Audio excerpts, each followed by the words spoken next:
Hi, my name is Ahmad Hasbi Mubarak, student ID 1365967, and today I'm going to share about the United Kingdom. The United Kingdom is an island country located off the northwestern coast of the mainland Europe. The United Kingdom comprises the whole of the island of the Great Britain, which contains England, Wales, Scotland, and Northern Ireland. The capital is London, which is among the world's leading commercial, financial, and cultural center. The UK's population was accounted for 66 million people.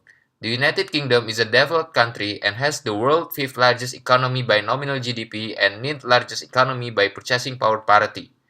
The United Kingdom has made significant contribution to the world economy, especially in technology and industry.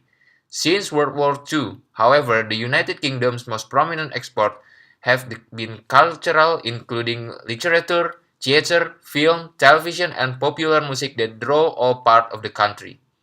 Perhaps Britain's greatest export has been the English language, now spoken in every corner of the world as one of the leading international medium of cultural and economic exchange.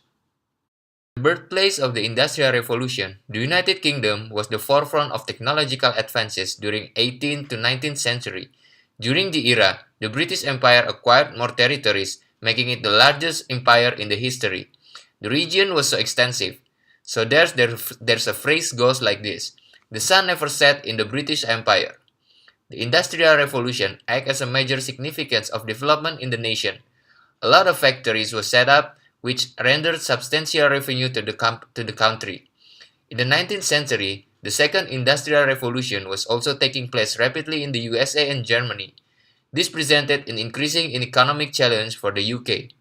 The cost of fighting in World War I and II further weakened the UK's position in the world. After World War II, Britain's economy developed what could be called a form of national managerial capitalism, whereby the country developed some feature of the coordinated market economy model. In the 1970s, were characterized by a poor economy. It's because the oil shock causes a recession to the UK's economy at the time. In 1979, the government of Labour Party fell and being replaced by Conservative government with Margaret Thatcher as the Prime Minister. Thatcher embraced a free market policy. It is during the Thatcher period that the UK's economy started to most closely reflect the Anglo-Saxon model or liberal market economy model. Britain's economy grew steadily throughout 1990s. It is now the world's fifth largest economy in the world. Service, particularly banking, insurance, business service are the key drivers to the GDP growth. The UK's economic system has been classified as a liberal welfare state system. Alongside its highly liberal and financialized LME type economy, the UK also possesses a substantial welfare state intended to improve health, education, employment, and social security. The one example is the National Health Service. So British and American model of capitalism, while usually grouped together as Anglo-Saxon model or liberal capitalism model, possess significant differences. The most remarkable economic development in the UK has been the growth of service industry, which now provide about 2/3 of the GDP and 3/4 of the total employment. The financial service industry is particularly important, and London is the world's largest financial center. And the currency of the United Kingdom is the pound sterling. The Bank of England as the central bank responsible for issuing the currency. The pound sterling is also used as a reserve currency by other government and institution, and now is the third largest after the US dollar and the euro. The United Kingdom developed a parliamentary system of the government called the Westminster system. The United Kingdom is a constitutional monarchy in which the monarch only plays a ceremonial role. The UK works on the basis of parliamentary supremacy, a system in which Parliament is allowed to change any law and its legislation and cannot be challenged in the UK's courts. This results in the Parliament having a great deal of power.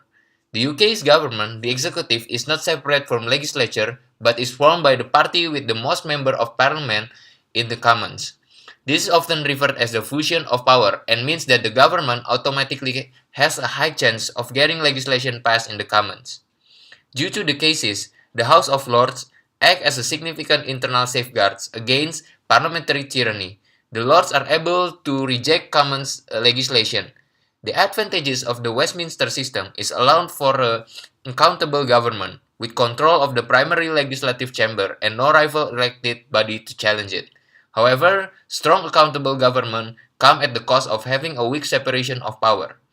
And there's a House of Lords is the only real force able to curtail the excess of the Commons. In terms of legal issue in the UK, some laws are applied throughout the whole UK, but some only applies on the several countries.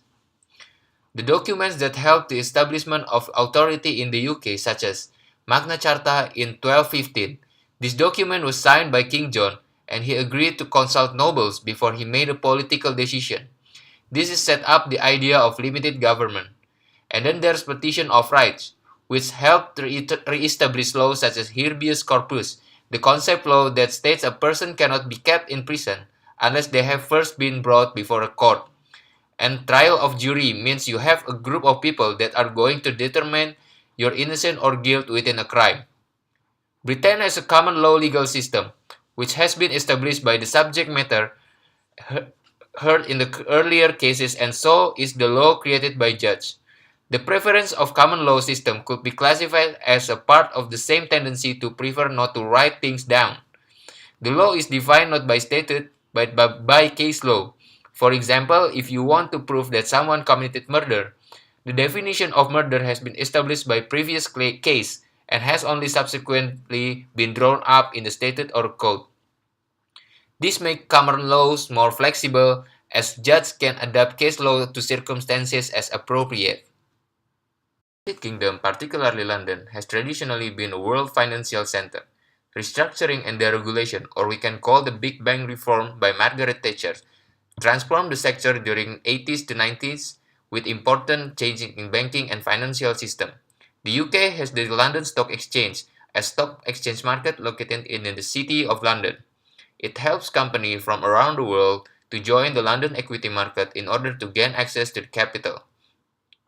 International companies can list a number of products in London, including shares, depository receipt, and debt, offering different and cost-effective ways to raise capital. The UK also has a Bank of England as their central bank, established in 1694. As a regulator and central bank, the Bank of England has not offered consumer banking services. They are intended to specific roles such as keep the monetary stability of the nation and asset purchase facility service such as issuing banknotes and gold vault. At the end of the 20th century, the financial service industry employed more than 1 million people, contributed about 1/12 of the GDP. Although financial services have grown rapidly in some medium-sized cities, London has continued to dominate as the industry and has grown in size and influence as the center of international financial operation. Consequently, London has more foreign banks than any other city in the world. Increased competition and technological development have accelerated change in the UK's financial scene. Along with the areas of progress in the global business environment, there has also been rise in a multitude ethical issues.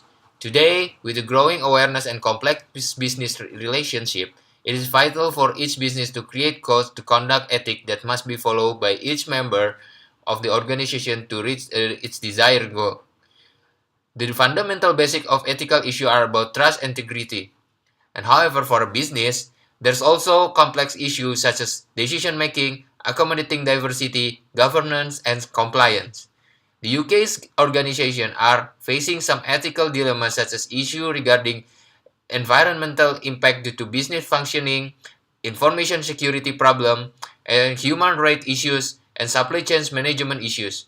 The subject of ethical business and business ethics is being discussed widely in the UK, Europe, and around the world. To successfully implement business ethics, a business must build on its strengths, works on its weaknesses, capitalize on its strengths and opportunity, and combat all threats existing within the organization.